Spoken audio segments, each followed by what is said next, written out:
Olha, a base da sua pergunta já oferece uma resposta. A partir do momento que você milita em torno de uma causa específica, e causa específica, eu falo de ideologia, que aprisione a realidade num determinado modo de ver o mundo, você deixa de fazer jornalismo. Você faz militância. Aí a gente entra naquele terreno do Antônio Gramsci, que ele queria exatamente ocupar os meios socioculturais de comunicação para investir numa propaganda de uma sociedade socialista desde a base, ou seja, a base é a cultura, a educação, professores, intelectuais, jornalistas.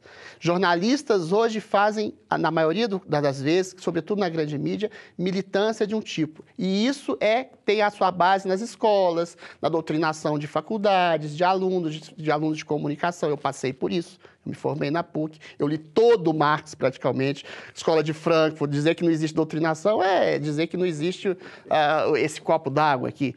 Ou seja, então, essa base de alunos de comunicação são exatamente quem permeia as redações de jornal hoje. Aí a outra parte da sua pergunta é muito interessante, porque jornalistas, durante boa parte, quer dizer, durante toda a parte da história da humanidade, do Brasil especificamente, sempre arrogaram-se dizer-se que seriam a voz do povo, é uma espécie de ventríloco do povo, os anseios do povo, e tudo sob uma premissa, em geral, marxista, né? Uma premissa de esquerda, mais progressista. A partir do momento do advento das redes sociais, eles percebem uma coisa muito curiosa, não só no Brasil, como no mundo. O homem comum, o homem, entre aspas, banal, o povo, começa a falar por si mesmo. E esse povo, com algumas vozes específicas, com blogs, com jornalistas alternativos, começam a ter mais visibilidade do que as empresas de comunicação. E as empresas de comunicação ficam meio desnorteadas em relação a isso e vendem essa imagem de credibilidade. Sim. Mas a partir do momento que eles fazem uma militância, aí eu entro com coisas cabais, assim, tipo dizer que o Bolsonaro, porque ele tem uma estética meio vulgar, meio agressiva, ele é a projeção de um ditador, de um genocida, de um fascínora. Eles começam a fazer uma militância e vão contra a verdade e fazem exatamente aquilo que eles criticam nas mídias alternativas. Fazem fake news. Fazem deliberadamente fake news, fazem uma torção da realidade.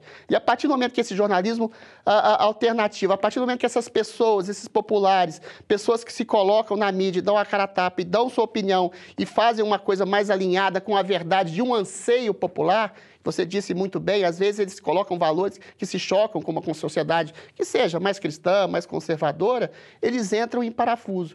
Eu acho que o caminho da comunicação hoje é exatamente estabelecer um tipo de pluralidade maior de opinião. O que há nas redações de jornais não é uma busca de verdade, por quê? Para você perseguir a essência da verdade, esse é um tema caro ao Brasil Paralelo, que eu sei, você precisa ter pluralidade de percepções da realidade. Se você coloca numa redação de jornal, de uma TV, de um rádio, todas as pessoas pensando ideologicamente da mesma maneira, você não faz jornalismo. Você faz militância ideológica.